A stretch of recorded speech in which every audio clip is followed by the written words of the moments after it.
Sasha Banks and Charlotte finally settle the score. Meanwhile, the New Day's record-breaking title reign is over. We're breaking it all down now on the Roadblock After Show. Stay tuned. You're tuning into the destination for TV superfan discussion, AFTERBUZZ TV.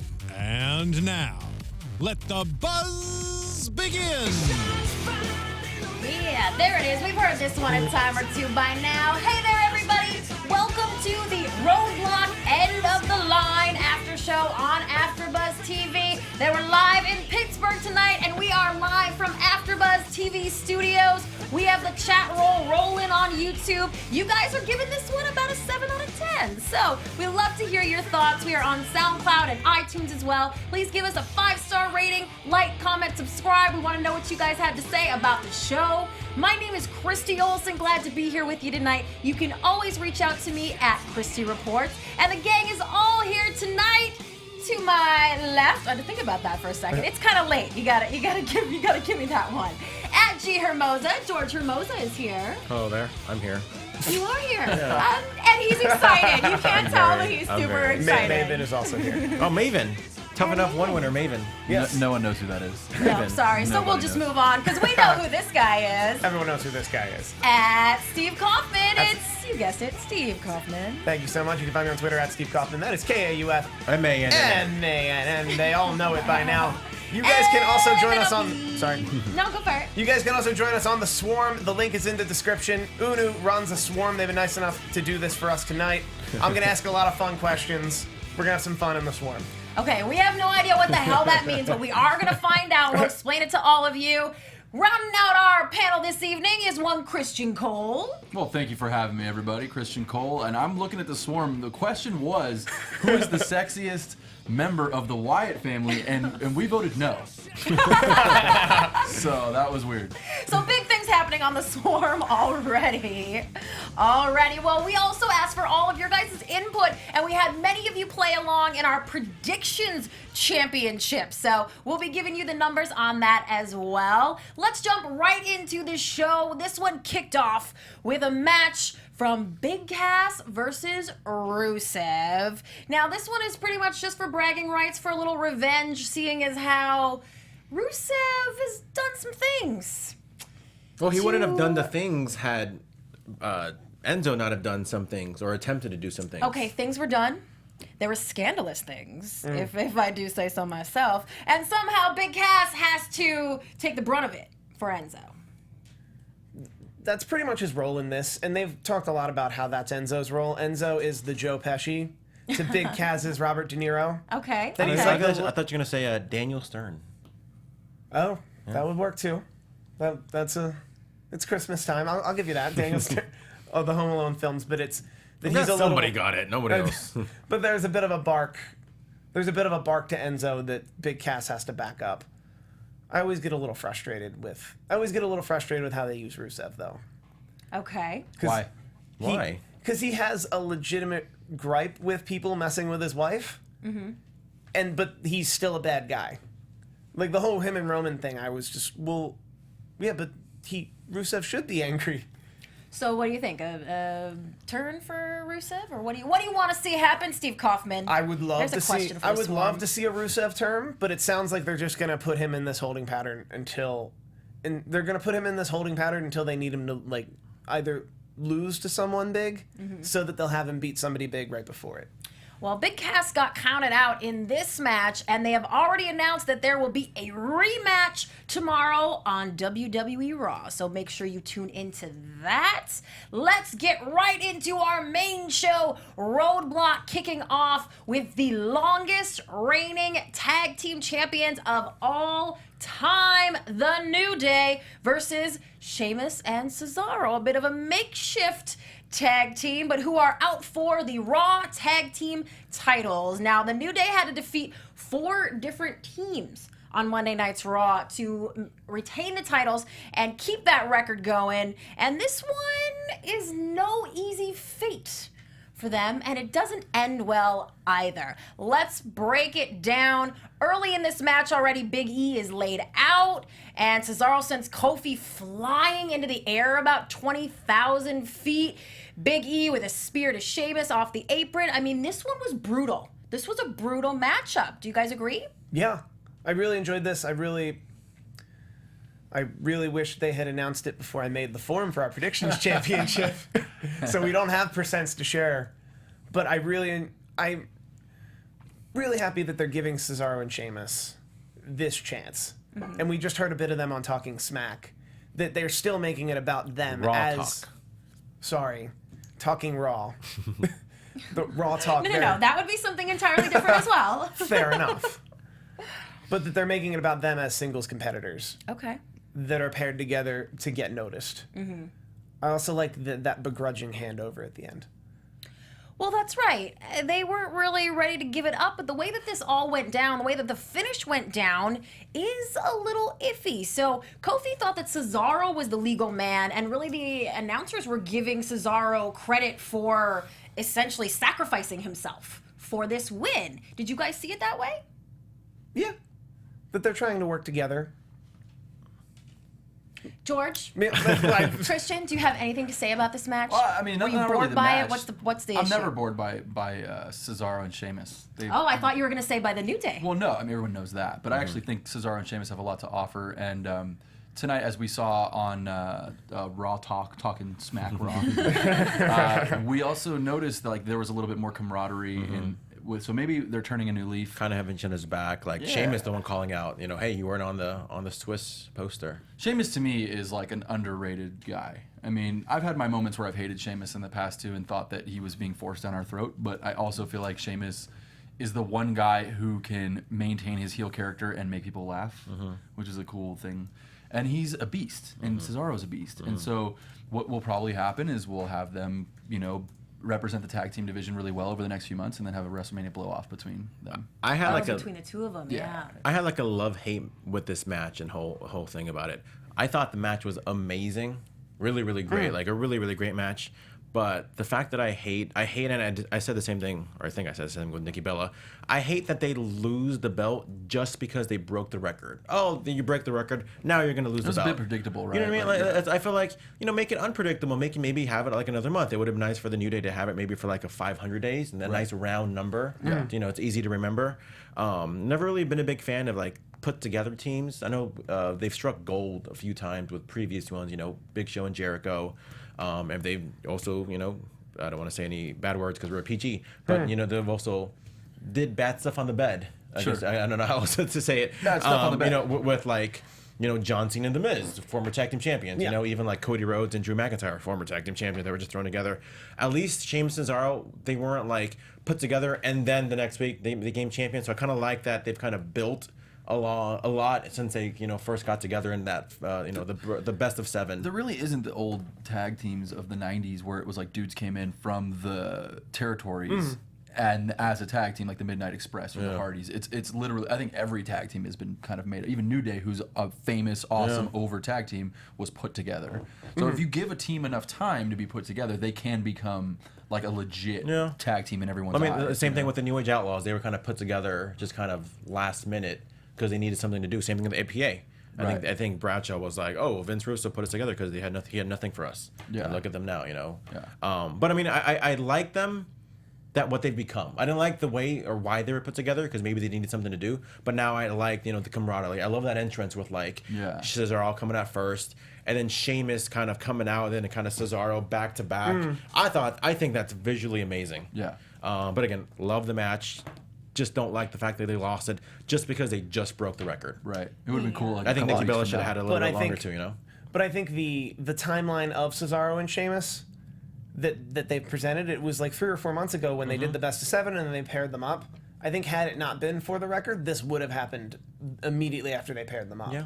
But they needed to keep the belts on the New Day for the record. Because I always feel they wanted to. I always feel like they broke the record, both Nikki Bella and New Day, for like the wrong reasons. I want them to break the record because or want them to break the record because they're the best person in the division. And I'm sure New Day is, but like They're not, the though. big thing was like Nikki Bella broke it so she can break AJ's record, who, you know, is on the outs, or, you know, because she's married to AJ to CM Punk. Oh, New Day broke the record because, you know, Demolition is suing WWE. So we don't want them to have the record. You know what I mean? So it's like, but you wouldn't know that if you didn't read the dirt Yeah, sheets. Like, yeah. that's you like investigating and finding it out. Yeah. Most of the fans are just like pissed probably that New Day is no longer champs. Yeah. But New Day has never been the best tag team division. In fact, I think they have. They have ruined that division. Really? Yes. I kind of want to go into that. I'm down If to we just have real to- quick. No, let's do it. I know what a big fan you are. I'll just give you my quick point Okay. on why I feel that way. Yeah. I just feel like they are not tag team wrestling. First of all, the Freebird rule to me is like a BS rule in wrestling. And the second thing is like they're not a tag team. They're an entertainment team. And so it would be nice to see some legit awesome tag teams, a la the Rockers, a la Midnight Express, a la like APA, and have them really come in and to dominate that division, not just be like the comedy actor does 12-minute promos and 5-minute matches. So I don't think they're the best tag team. I think they're one of the most entertaining things that the company's ever seen, but I just don't feel that they're the best tag team. And I'm glad Who's the best tag team? Well, right now to me it's Cesaro and Sheamus. Okay. They have the best angle, the best drama. They're the two best wrestlers in that division. Is it just WWE? I And- think, oh, yeah, I think No, Revival. the Bucks are the best tag team in the world. I think Revival's up there. The Bucks are the best tag team in the world, hands down. I was hoping all this talk about the record was for the Revival to come in and take it from the New Day last Monday before they do. Like, that would make the Revival, if that was their entrance, was that they steal it from the most popular That tag would have been team. great. Yeah. They didn't do Happened, that. though. I don't think it would have been over though. George, your rebuttal. I don't think it would have been over if the Revival came in. I think we're assuming that everybody watches NXT, and of course we all love it as, you know, huge fans. But I think it wouldn't have be like, who the hell are these guys coming in to face New Day? I think they would have had a lot to explain who the Revival is. I still think bringing Revival with Eva Marie, I think then you get them over his heels. The Revival part of their character is that they're an awesome tag Yeah. team. That was never part of the New Day's character, that they're an awesome tag team. No, it's like that they're fun, most loving, entertaining. Yeah. So, I don't know. All right, agree to disagree? Is that what you're doing, boys? I never agree with this kid. Let's get that. Well, I think something we can all agree on is that fairly new to WWE, Miss Charlie is doing a fantastic job, and she's backstage with Kevin Owens, who she seems to have angered. However, she handles it very well, and Jericho interrupts the interview, and Kevin Owens tries to apologize to him. He got him this cute scarf for Christmas. It's like, I mean, at this point, this is just sad. It's just sad to see where this friendship has gone, isn't it? Yeah. I love this friendship. To me, these guys are so gold. I think back about the opening for Survivor Series, the kickoff when they were on that social media panel or whatever they were doing with Tom Phillips. Watch that back because that is gold. That is comedy gold from like start to finish. From like Kevin Owens screaming out for Jericho, like Chris, and just oh my god. But is there any drama left in WWE? Is everything always tongue in cheek with the way they're doing things? I don't know what you're talking about. All of us are part of the Roman Empire, and we want them to win. But We're I do solely behind. I do Roman get what you're Reigns. saying. I just love these guys together, and They're awesome. I didn't like not seeing because we haven't even seen any Jericho put anybody on the list in a few weeks. Yeah. Because he's so upset about their friendship. He's devastated. It's true. I just think that is a little bit comedic too. And for me, my favorite angles are the ones with drama, like the ones where there's real heat. You know, CM Punk's 2012 run where he like started shooting and just going crazy. That was one of the best WWE angles I've ever seen. And here we are with Kevin and Chris, and they're kind of just making light of the whole thing. And that's what I think is missing. I feel like with AJ on SmackDown, you have a guy who's like creating like legit drama behind it, and the Ellsworth angle and all that. I think that's missing here. But I'll stop burying the product.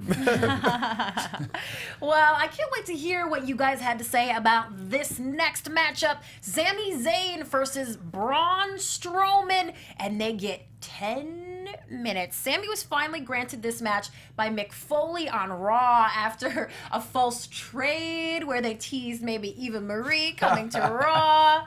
Very good stuff. And a few weeks ago on Raw, Braun did beat Sami down pretty good. So he had to fight to get this match, and even when it started, Strowman's throwing him around like a barbarian. I mean, even up to the beginning seconds of this match, I was wondering if Sami could last for 10 minutes.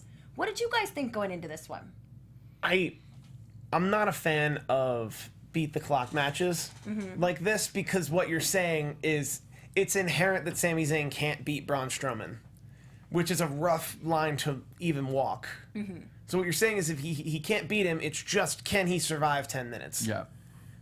4 of which would be him pleading with Mick Foley. And then it becomes like, okay, so I can probably book that match in my head. Sami Zayn is going to get beat down. Sami Zayn is going to get beat down to the final seconds, and he's either going to pull it out, or he's going to get a run at the very end, go for a win and lose. And everyone's be like, oh, that idiot, he could have survived 10 minutes, but he has such heart, he tried to win. I'm not feeling this whole thing. This match was great, but, and I totally agree with everything Steve Kaufmann just said. But this is the angle that has that drama that I crave. Yeah. This is the angle where Mick Foley has a 3-minute monologue in his promo that is supposed to motivate you as a fan and motivate Sami.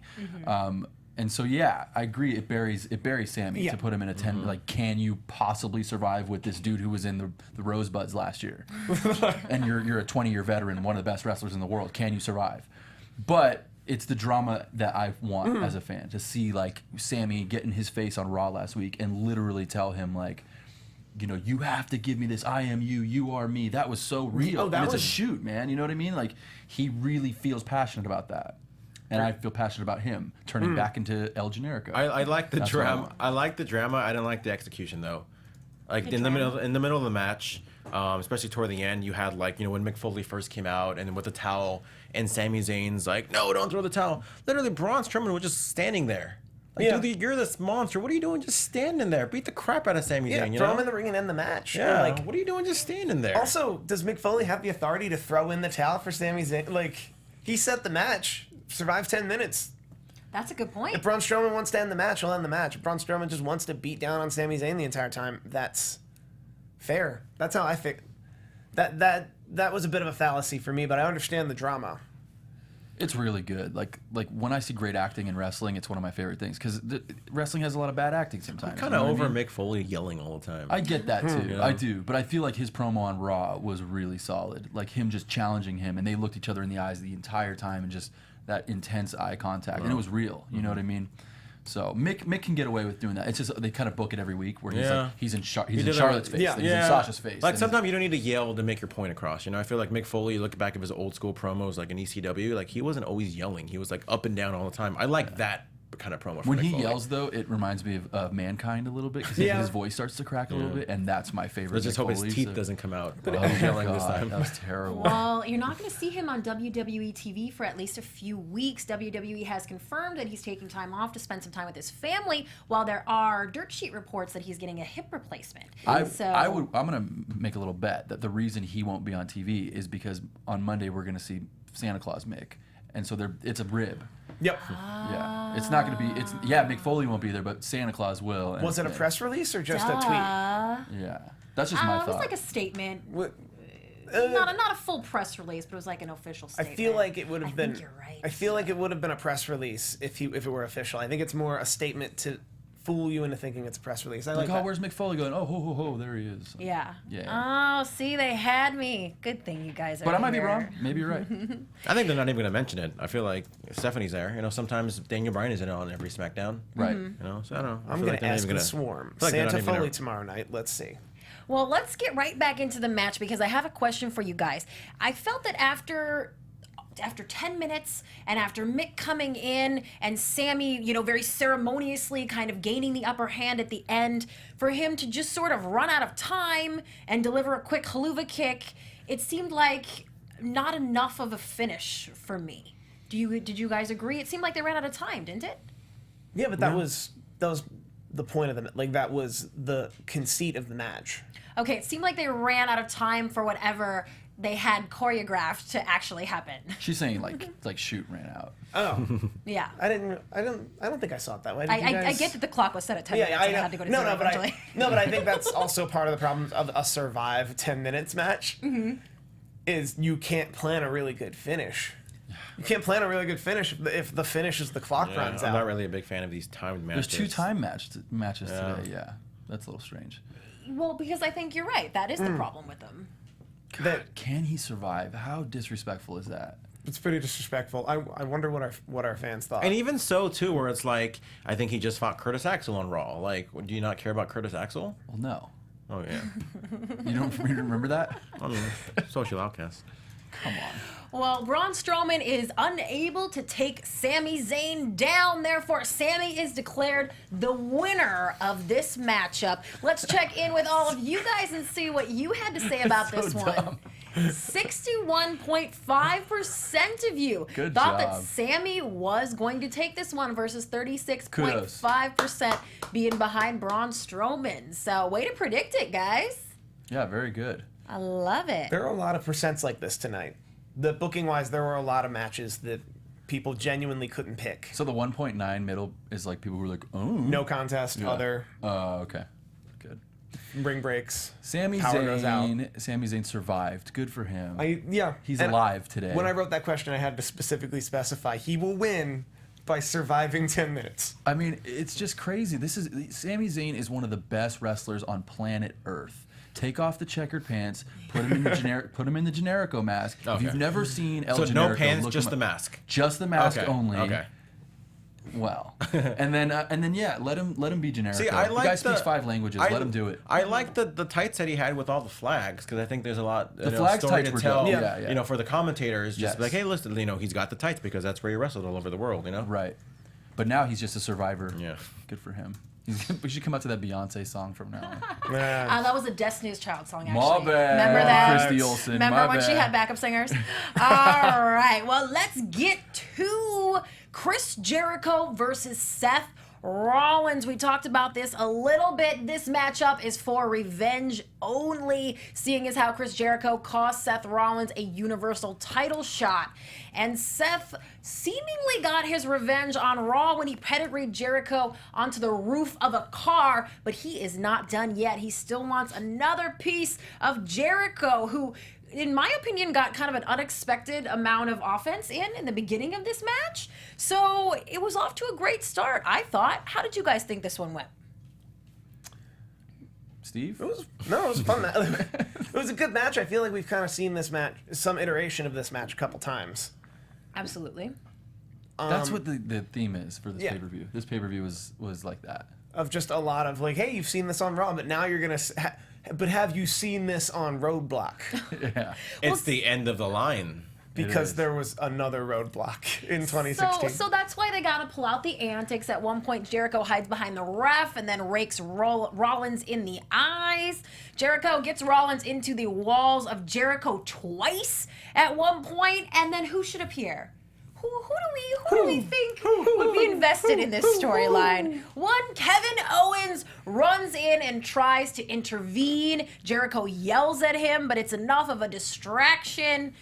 Not on the right side, though. Seth pedigrees Jericho and pins him, making Seth Rollins our winner in this matchup. Thoughts, gentlemen? I think it was a good match. I mean, I like Jericho's matches where there isn't really much storyline behind it, because I feel like he maybe focuses too much on the story. Like I remember like his matches with Neville or Kevin Owens where he just kind of showed up and wrestled. Those are some of my favorite matches. And on paper, this match should be fantastic.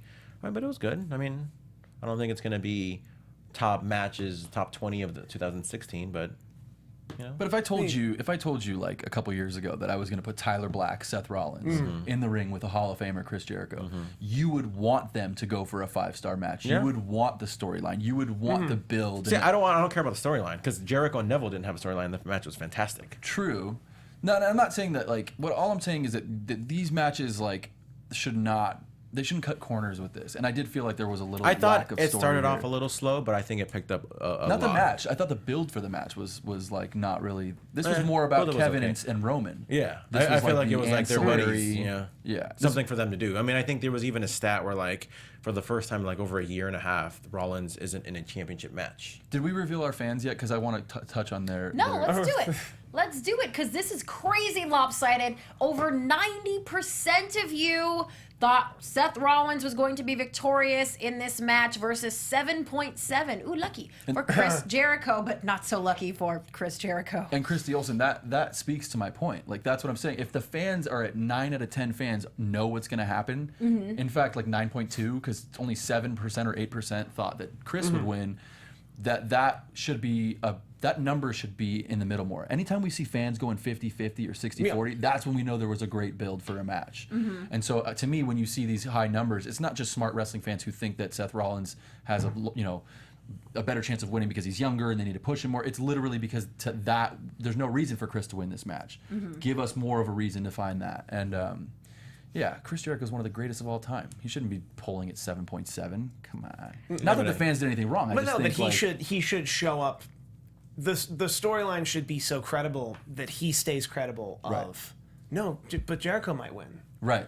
Whereas very few people thought no, but Jericho might win. Where it's just like we saw this and was like, they'll probably have a great match, but I know the ending. Yeah. Well, as we were told tonight, Jericho has performed in 140 pay-per-view matches. Damn, really? Just another one for this guy.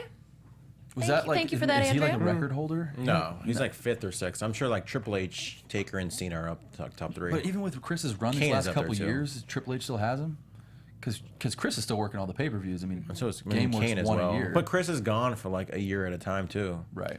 Yeah, and he was just saying recently, actually, in an interview, how even this time back was only supposed to be like for a couple months, and then he signed for a couple more months, and then he signed for a couple more. Once he started doing his hand like this on the entrance, I knew he was in His for a long time. 2016 run is just insane. He's had one of the best years of his career this year. Oh my God. I still take Chris Jericho's 2008-9 run as his best, even over his WCW run. But this one might be second. This is insane. Like just kind of starting off with AJ, and then of course the Y2 AJ thing, and that whole thing was great. But oh my God, like so dynamic this year. All the things he's been through. Like I'm hoping that all this run is in his 4th book, because I know his previous books are amazing. This one loves to read the books. Yeah. I told you I met him on an airplane while I was reading his book. It was really weird. Really? Yeah. Which book? His first one, I think. Yeah, I'm sitting on first class to go to Arizona for WrestleMania, and he comes and sits next to me. And Really? I mean, we've been friends ever since. But I'm reading his book. I felt like a big mark when I was just like sitting reading his book. You're like, oh my God, what was that like? Yeah. Read the freaking book. I'm gonna shut my eyes and take a little nap. And if Can you your just tell me? signature shows up on the front of this book, I won't be mad about it. Yeah. But he's actually a great writer, and really this will be good fodder for his books to come. I hope so. Because this is one of his best years. But knowing Jericho, it's going to be like, the last page is going to be like, oh, and then I came back in 2016. Right. Then you got to freaking... Then you gotta book buy number 2 12. books. Yeah. So this being the last paper for the year, this is something I just asked the Swarm, and they resoundingly said yes. Chris Jericho gone tomorrow. No. They think so? They think yes, 80%. No. He kind of did imply that in that interview, like, oh, he just keeps I think signing it's for gonna be- another month or two, but he's not going to keep I doing think it's going to that. be him and Owens at the Rumble. Really? But then, That would make sense. he would at least take the rest of December off, and then Why would he take December off? No, because isn't Slammy's coming? Like he's got to be there for some of that stuff. have they announced Slammies? Not They officially. haven't, but they never announce Slammy's till the week before. Yeah. It's always like the last week of December or something crazy. Oh, I cannot wait for that. I bet you tomorrow we see the Slammy's promo for next week. Maybe for like That's January 2nd. Would that be right. already January? Yeah, well, because next week, then- tomorrow's the 18th. No, it's 19th. But see, to me, they always should have put the Slammys in January anyway, like Yeah. with like Golden Globes, Yeah. Oscars. Like, don't put it in December. This The would be year's a not good- over yet. You know? Although this would be a good year for them to start. Or if they have the Slammies as a separate show Yeah. on the WWE Network. And especially now Ooh, that'd they be did like sweet. a hard split. So now it's like, well, is the Slammers going to be on Raw? But what if SmackDown guys win? Like, I don't know. That is Another kind of thing weird that dynamic. I've always like hoped for was the idea that the Slammys would be like a shoot thing more than what it has been. Like I literally, feel like it who's- has been though. Well, they do like a couple shoot awards, but then they'll do like a promo in it, and they'll- then like an oh my god moment. Yeah, And and then there's, like some of the moments are like you could clearly tell they're 'Cause just doing it for an angle. I honestly feel like last year they really wanted New Day to win, but Usos won. But Like, I feel I'm- like they were I'm- expecting New Day I'm to talking win. like Kodak Theater, red carpet. Everyone yeah. takes the day They off. used to do that and back in the day. Yeah, Yeah. that'd be It sweet. needs the hoopla back. They should, and they should have Christy Olson host the red carpet. Absolutely. Amen. Host the Slammies. She should be the Slammy. Yeah. Give Yes, Christy Olson paint trophies. me gold. Yeah. Paint me gold. Yeah. Oh, I would love to let you guys go on, but let's talk about Brian Kendrick versus TJ Perkins versus Cruiserweight champion Rich Swann for that Cruiserweight title. This is a triple threat match. Austin Aries jumped onto commentary for this one. He apparently is going to continue to do 205 Live commentary until he can get himself back in the ring. And Rich Swann definitely dominated this one. That double Hurricane Rana was pretty great. Kendrick spent a lot of time in this match just kind of down on the outside. What did you guys think of this one? Was it what you would expect from these cruiserweights? It was a 6-minute Raw pay-per-view cruiserweight match. They went out there. They had a great match with the time they had, and they had 2 video packages before it, so you wouldn't notice they had to change the ropes. And again, a match with very little storyline, and therefore, can we go to the fans, Mr. Mark, our great producer Mark? And if you see now, the fans, 90.4%, all thought that Rich Swann was going to retain, which to me, I might be wrong about this, and I'm not sitting here complaining. I'm just saying that, like, when you have 3 hours, there should never be a thin storyline that you have. Everything should be really deep and really... Especially the cruiserweights who have their own show. Right. Well, for only 2 weeks, to be fair. Like, but yeah. And especially SmackDown, that's got 2 hours, but their storylines are so heavy. You know, everything's so good and so fluid, and you know, but you got Raw, it's 3 hours. It's like... They get a little repetitive sometimes. You don't have to re-show the same video package over and over again. Nobody thought TJ was going to get his belt back. No, and I'm kind of surprised by that just because of how over he's been since he came back. I mean, you think fans are losing interest in him? See, I don't think they ever had interest. I think they just did a poor job at like really building some of these guys. But let's just talk right now about the end of the match, because this is, to me, what happened at the end, the savior of this division. And that was, if I may, Neville coming down and like coming down almost where maybe is he going to congratulate Rich Swann? What is he going to do? And he just power walks up to him and just lights his world up. I like the fact that he didn't hesitate either. It wasn't like oh hey, it was just literally he just walked in and just all right, you know, this is my division to shine now. And he was giving the boots to Swann like it was like legit wanted to get that heat, and he did. And gosh, I mean, for WWE fans who've never seen Neville work as a heel, you're in for a treat, because unfortunately you're probably going to lose a lot of the flippy things that he does, because that's how babyfaces wrestle. But his attitude and that sort of Scottish evil sort of ability that he has inside of him will be compelling, and I think it'll save 205 Live, it'll save the division. Partially because, as we were saying while this match happened, throughout the Cruiserweight Classic, they never really made a star. Yeah. Now, the solution to that problem would be to make a star on 205 Live. Not bring a star to 205 Live? WWE's solution was to bring a star. But they're on the clock, though, But they man. did. Yeah, they don't have enough time to just sit there and Yeah. build somebody. Like we were just talking about this, me and Christian, for a while at the UFC pay-per-view after show, where like Conor McGregor wasn't an overnight. They built him up over like a year or 2 years. You know, WWE is not going to sit there and wait 1 year, to build a guy. Yeah, but it's one of those things that they could have given the ball to one of the guys that are already on 205. Who would you give it to? I thought Perkins. I don't know why they. It's not Perkins. I love TJ. He's a good friend of mine. I honestly feel like Jack Gallagher, which is I'm not trying to steal your thunder. TJ George, lost me when he started dabbing. The dab is so done. I don't know why Can we people keep retire doing the dab? that. Will you guys please? You're into social stuff. Like, why do people dab? Like, what's the point of that? Isn't dabbing mean like smoking like grass? Yeah, dude, that's what. That's I don't know. What So I, now people do the dab. I think because the dance Cam Newton move. did it or whatever. Yeah, but like, he did that 17 months ago. Yeah. Well, how is it still like a thing? Usos do it. I know someone else besides TJ does But it. everyone stopped Guys, doing it once can, TJ did. Can someone show me what the dab is so I can do it? No. I know, because then there's no dabbing in the AfterBuzz studio. No, there I'm will be no saying- dabbing here. No, I just have to let you in that when I do We've been something, it becomes prohibited. uncool and people stop doing it. Oh, sweet. So if I dab, Just put your face into your. It's like your elbow joint. it's like what you do when you sneeze. like that. Got it. All right. Yeah. It's uncool. Never do it again. Steve Kaufmann did it. It's done. The GIF is on the internet already. It's uncool. Don't dab. done. I mean, Did not know what dabbing was till right then and there. I love And, it. and as great as some of these guys are, like a Noam Dar, I know everybody loves him and whatnot, but like, yeah, I think Jack Gallagher just, like, I don't know, I feel like he's going to be the guy, maybe not the guy, but he's going to be the guy that people are going to get behind. They're going to be like, dude, I can't wait for that Jack Gallagher match. Yeah. I feel like they don't feel the same way with the TJ. The pretzel gimmick that he does. I don't know if you guys have seen Jack Gallagher wrestle, but he has this thing where he puts someone in a pretzel. It's priceless. It's one of the best things ever.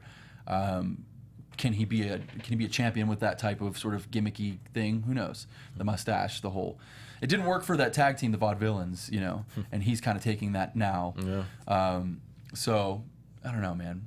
They need a star, and Neville is a star to me. To me, he is. He's just been plagued with injury, and to put him down there, and like the implications with Austin Aries sitting on commentary is that when he's healthy, he probably will be there too. I think so too. No, he keeps saying that. Yeah. Yeah. So then you have Aries and Neville, and now all of a sudden you have a legit division. And by that point, you'll have a United Kingdom championship that you'll be doing.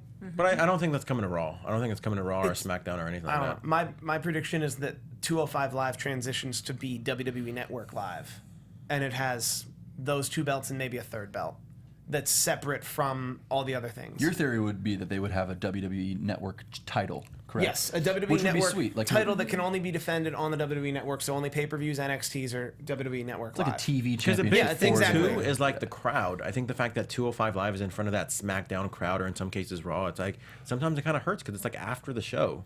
All right, guys, all right, we saw AJ versus Dean. Oh wait, there's a couple guys that I never really heard of. Right. I feel like that hurts the brand. Yeah. Yeah, a lot of the reports say that most fans leave the venue, unfortunately, after the Well, main because show is done. SmackDown with a bonus match, like that's already a pretty. If they were decent night. smart, they would advertise like a dark match with Cena after they filmed 205 Live. Yeah. Cena would have to show up. Or they would And just then well, stick he's around got- another hour. if, they could, and, if Cena could cut weight, they could just put him in the division. yes! That problem solved, guys. Perfect. John Cena just has to cut down to 205. We're 204, solving all the 204.5. problems of the WWE universe tonight. I think if John Cena made it to 210, they'd give him a pass. Whatever. Can you imagine what he would look like if he was like 205? Good. Oh, he's no. Nikki would leave him. It would be a whole thing. Yeah, he's like 6'2", He would have to lose 205. body mass. Like he would. There's no other way. Oh my god.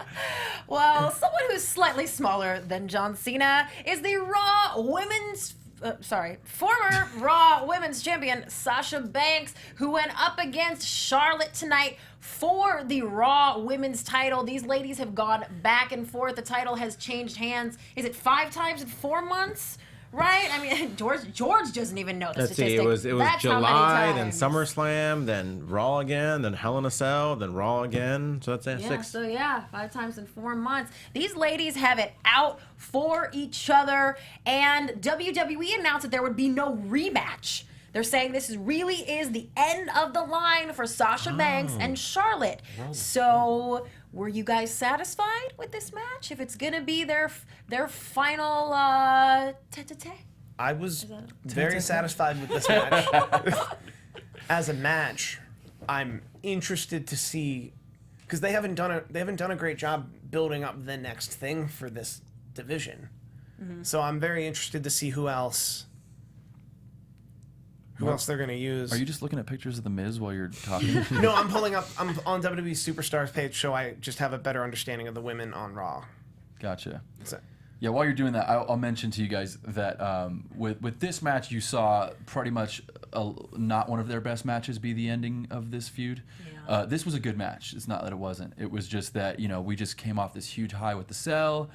And then there's like a little bit of a weird thing for me when I go, you're talking about equality in the amongst the 2 divisions between men and women, and then you give them 30 instead of 60, as if to say it's not quite the men. You know what I mean? So if you're gonna go Iron Man, you got to give them the 60. I know they did the 30 on NXT, but I reconciled that by saying, well, it's a shorter show. Well, 30's cool. also, I But- think what they're saying, and we haven't had an Iron Man match between men in a very long time.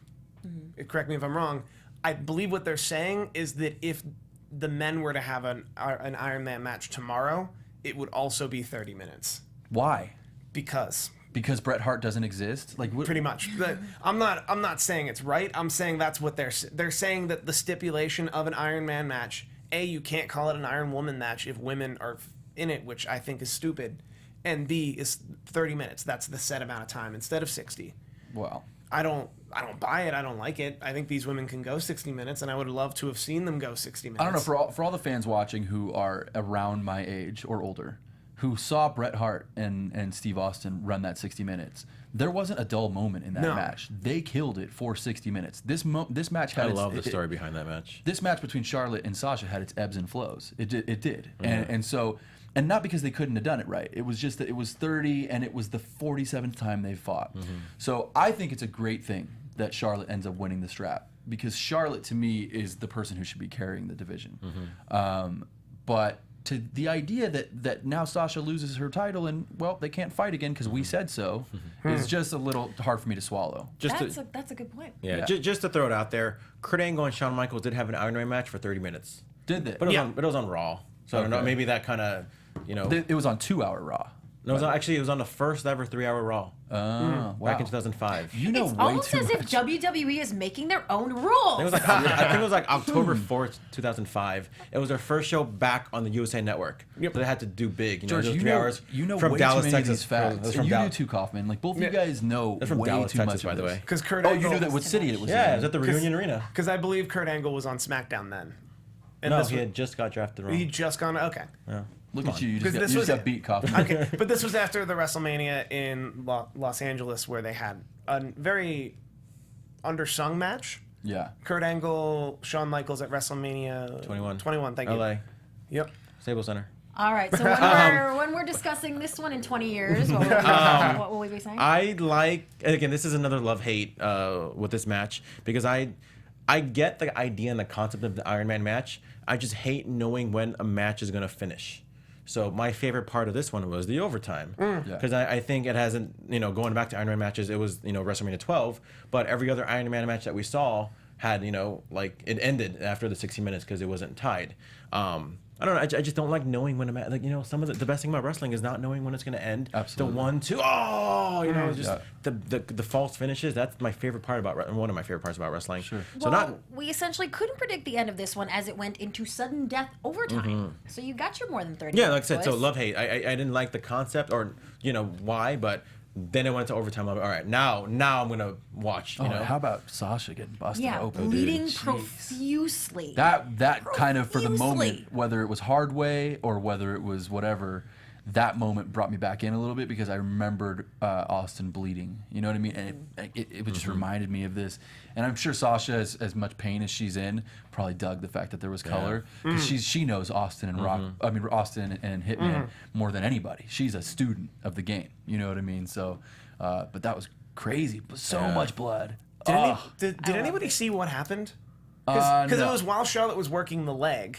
So it's not like there were that many stiff shots to the face to begin with, like around that sequence to begin with. Like, did she fall? I think she must have fallen over and hit the turnbuckle. Something. Maybe No. I think I know what it was. What? Okay, because there's a moment where they did something to the outside and Sasha took a bump right near the stairs and she started selling her face, and I thought the sell was a shoot because she grabbed her face in this way that didn't look like a sell. It looked like she was trying to stop blood, and then when she came back and she was bleeding. So I'm almost sure her face hit the stairs. Tweet us if you know the real answer. Yeah, the chat room's trying to figure it out too. Okay, good. Yeah, I'm pretty sure. I didn't like that she tapped with a second left. Here you are. You're up 2-1. You're the champion, by the way. Yep. And then you can't last another 1 or 2 seconds. Big old baby face taps with 2 seconds to and go. not only that, if you notice, when she tapped, it's not like she let go. I mean, she still had it on when it was 0. Yep. It's I don't know. It kind of did kill it a little bit for me. The match was great. That part was kind of my beef, which kind of makes me think their Hell in a Cell was maybe a little bit better. It would. Yeah, I think so too. It would be helpful if the Titantron didn't show the timer, and you could argue the UFC. Exactly. You could argue the UFC rule, whereas But even so, the crowd was the counting crowd was down. counting down. Yeah. I didn't. There was a bit of conceit there. Regardless of all the little hiccups in this card, it was a really good card. And with that match, okay, so we have one more, right? I forgot because I thought the women were going to be the main the whole time. That's what I thought. But this match was cool because to me, the right woman won. That's just how I feel. Yes, Charlotte Flair becomes a 4-time women's champion, but only 44.2% of you thought she was going to take it, with 51.9% being behind Sasha Banks. But this one's a little more even, where we like to see it. Yeah. Yeah, that's exactly right. I mean, right? This and you could say, as we look at the graphic, that number 51-49 or 51-44. And this storyline was the best storyline from the show. This was what they ran into the pay-per-view with. This is what they put the most promo packages behind, the most time.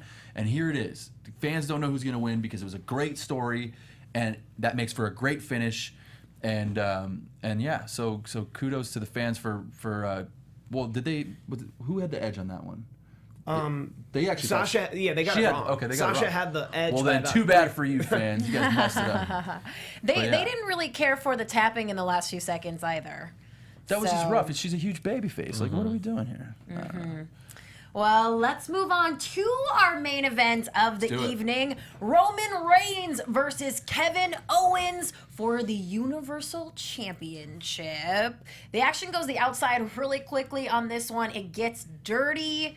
Were you guys, okay, so we got Roman Reigns is our world champion. I'm sorry. Universal champion. He's the Kevin guy. Owens is the Universal champion. Roman Reigns is the guy, but he had the opportunity to walk out of here with 2 belts tonight. What did you guys think of this going in and that possibility? Is this a well-written story to you? Are you excited about it?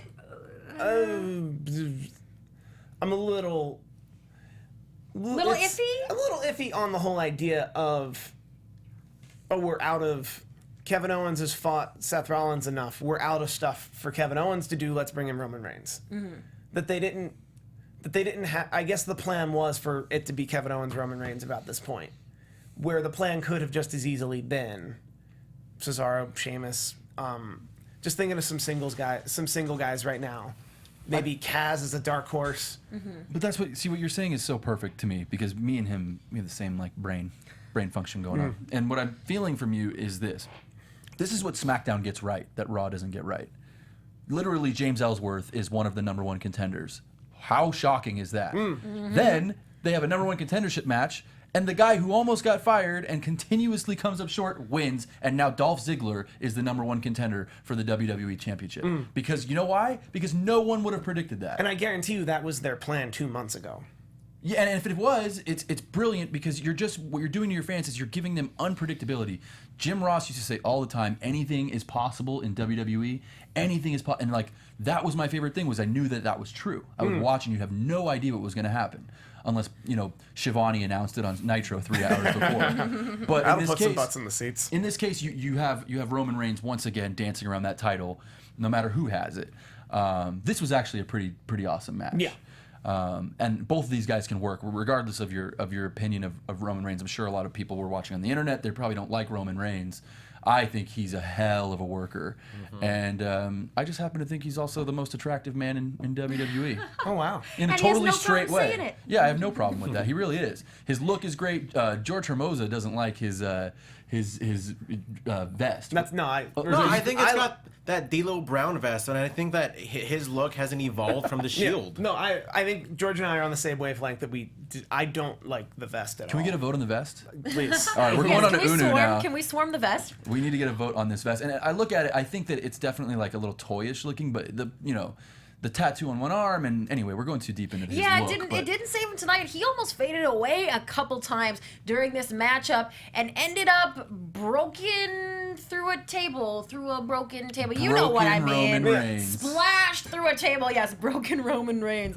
I love it. A table that didn't go down the first time, but hence Kevin Owens was victorious over the table. Kevin just got right back up and did it again. Yeah, dude. That's his style. He's like, nope, we're breaking the table. And then he grabs the title. Roman Reigns comes out of nowhere and spears him. But again, somebody unexpectedly shows up during this match. I can't imagine.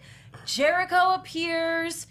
And what is he going to do? What's he going to do, boys? What's he going to do? He code breakers Kevin Owens, causing a disqualification. And Kevin Owens retains the Universal title. What did you think of that, guys? Is it what you expected? Not quite, but it's what I was saying all night, which was that this is all a giant work to make us think that Jericho and Owens are on the outs, just so Jericho can come in and help Owens. I didn't think he'd codebreaker Owens. Like, I didn't think it would be quite this drastic. Okay. But I knew there would be some Jericho shenanigans. The idea being that we wouldn't suspect Jericho because of all the work they've put into this. However, that implies you want me to care if Roman Reigns gets a second belt, which me personally, I can't speak for the world. Me personally, I don't like that. All right. I would rather he'd have the U.S. title and then fight other people for the U.S. title. Okay. Well, Owens and Jericho hugged it out at the end of this one. That had to make you pretty happy, G. Herm. I am a fan of Jericho. They're funny. You're gonna tell me they're not funny? I think Christian's about to tell us. No, they're totally funny. It's not that. They are. They're super entertaining. I don't know. Why are they hugging you? Just code breakered me, bro. Why are you trying to hug me? Well, because he helped them retain the title. By smashing my face with your knees? Yeah. Well, the ref wasn't out, so he couldn't do a code break on Roman Reigns. He literally could have just finger poked him.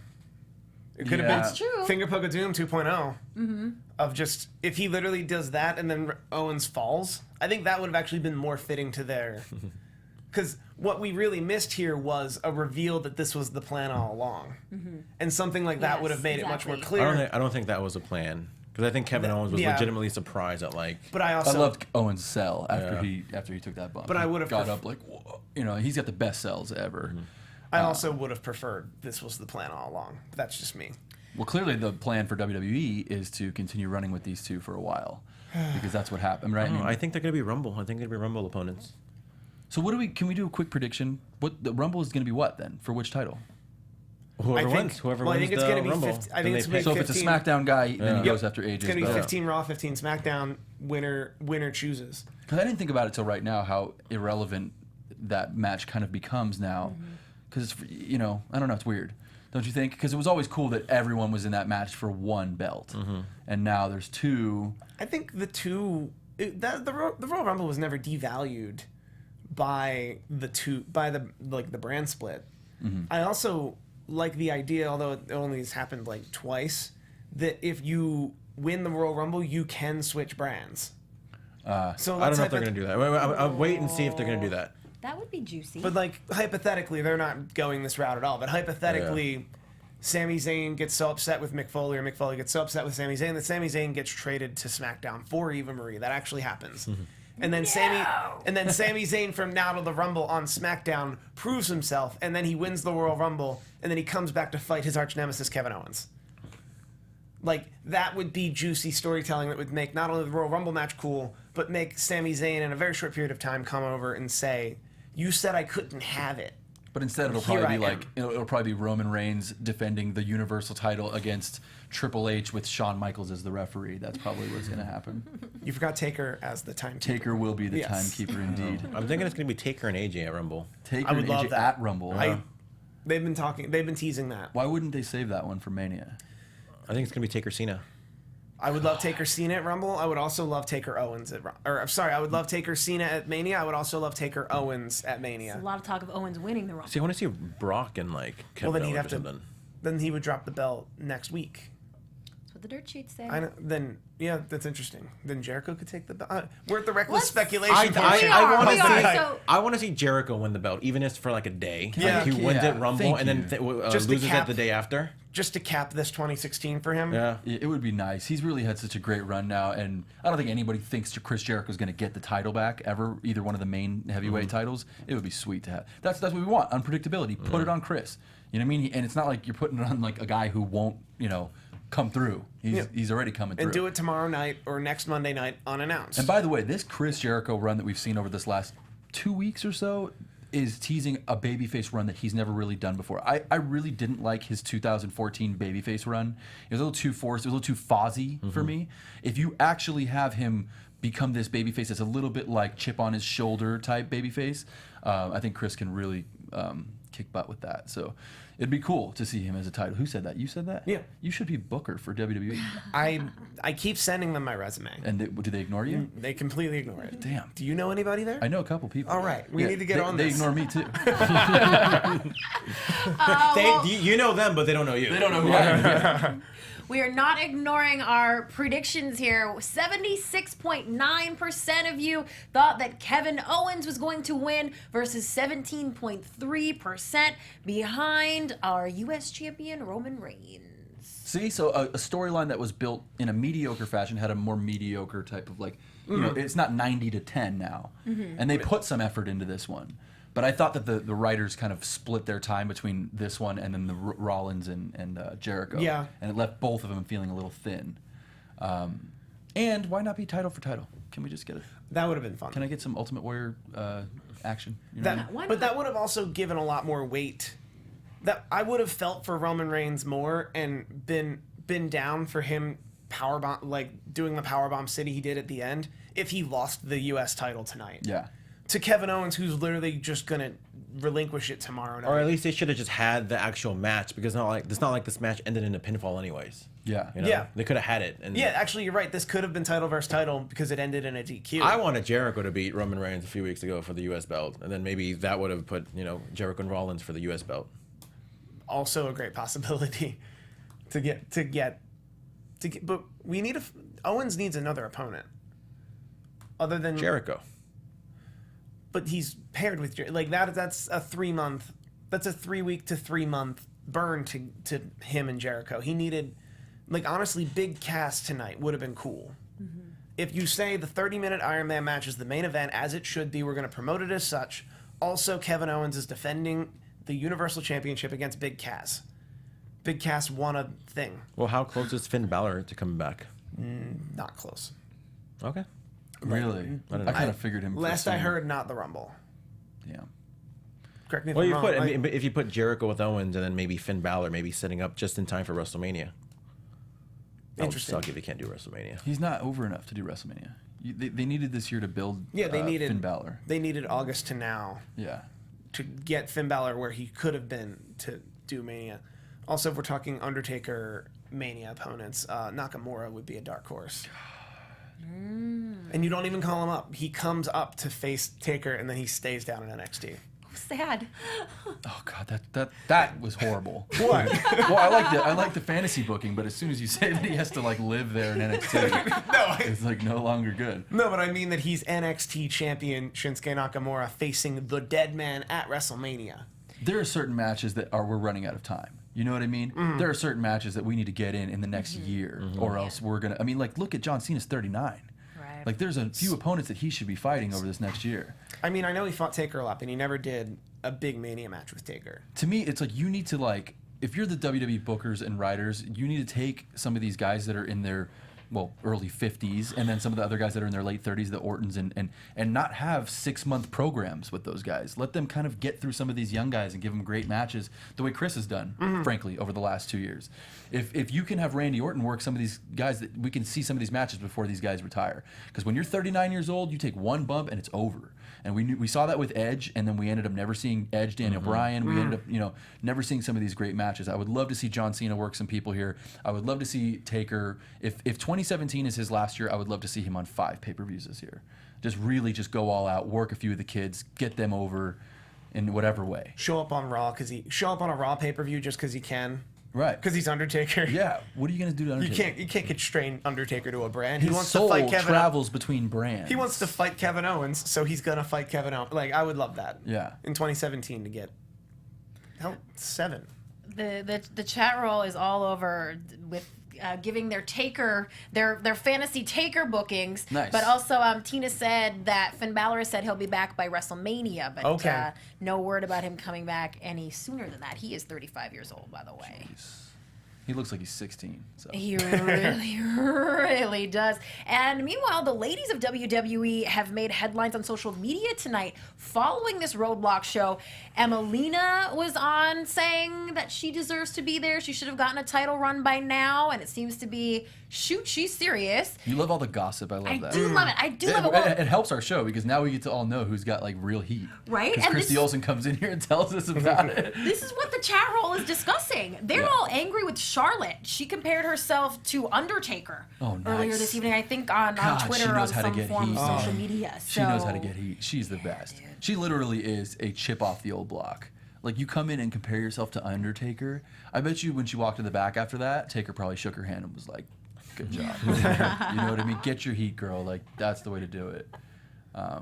Any final thoughts? We got Mark telling us to wrap this up. Oh, do we? Oh, Yeah. you know what? My headphones have not. I didn't think they were working this entire time, and you just confirmed that. So, all right. Well, gentlemen, do you have anything you'd like to add, or predictions see. upcoming, past, present, Let me think. future? You know, Let me think. Let's see. We have Raw. happy holiday wishes. Big Cass and Rusev tomorrow. There will not be another Raw pay-per-view until March, I believe. February. Because I think they're splitting. I know one of them is going to have early in Elimination March. Chamber. Or really March? Really? I was actually, it's unofficial, but my thought would be if Raw got the Hell in a Cell, then SmackDown would get the Elimination Chamber. I would certainly hope so. That just makes sense in my mind. Agreed. That doesn't mean it'll happen, but that makes sense in my head. And then And you're the next writer booker for WWE. Exactly. Also, if SmackDown gets TLC, that would mean whenever Extreme Rules happens, I think Extreme Rules already happened. No, that's a post WrestleMania one. So that Raw would probably get Extreme Rules because those are also similar. We're talking equity.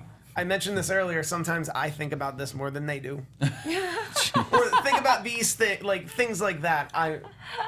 You think about it, and you love to talk to everybody about it, right? Why don't you tell everybody out there listening where they can find you on social media, etc. You guys can find me on Twitter almost exclusively. That's at Steve Kaufmann. That is KAUFMANN. Also, big shout out to Tim Watkins. He is the AfterBuzz TV predictions champion tonight. Wow, nice. Ooh, congratulations, Tim. Hey! Of course, whoever has scored the most wins after WrestleMania will receive a very special prize. So make sure to keep playing. Christian, where can everybody hit you up at? You can hit me up, Christian Cole, on Twitter at XChinCole, or you can actually find me and George hosting an awesome UFC after show. Typically, whenever there's a really big card, we come in here to AfterBuzz. They give us this awesome studio. We record UFC AfterBuzz. So if you're a crossover fan in between MMA and pro wrestling, check that out as well. We try to make sure we do have a few pro wrestling references. Oh, absolutely. I know, it's like mandatory. And just for the record, we just did one tonight. So go ahead and click over when you're done with this one and watch the UFC after show for Paige Van Zant. Word. Yeah, the guy who beat CM Punk. You can follow me, G Hermoza, GHERMOZA, Twitter, Instagram. Watch the Lillian Garcia shows, both English and Spanish. You might see some familiar faces. Or actually, I'm not on it. It's my cousin. Neither am I. You screwed that up. All right, guys, watch the SmackDown after show on AfterBuzz TV, and also we have got Sean X-Pac Waltman hosting X-Pac 12360 Wednesdays here on AfterBuzz TV. We are going to have Jerry Lynn this week. It's gonna be good. Quick thing about X-Pac. Yeah. When I was 19, I was at the Velvet Room or some club in LA, Yeah. and X-Pac bought me a shot of Patron because I'm a fan, but I was underage. What? Yeah. And he bought me a shot. He's like, Great. "It's okay, brother. Just take the I was shot." at a party with him last night. He gave me no shots. Oh, look at that. That's how you get in to be a writer. You have to get shots from X-Pac and That's then move up the clearly how you ladder. make See, that happen. right? Oh, guys. Well, we will see you all for the next pay-per-view. We'll be breaking it down right here. Have a happy holidays, guys, Merry and Christmas, take care everybody. of yourselves. Mwah. Ciao. From executive producers Maria Menounos, Kevin Undergaro, Phil Svitek, and the entire AfterBuzz TV staff, we would like to thank you for listening to the AfterBuzz TV network. To watch or listen to other after shows and post comments or questions, be sure to visit AfterBuzzTV.com. I'm Sir Richard Wentworth, and this has been a presentation of AfterBuzz TV. Buzz you later. The views expressed herein are those of the hosts only and do not necessarily reflect the views of AfterBuzz TV or its owners or principals.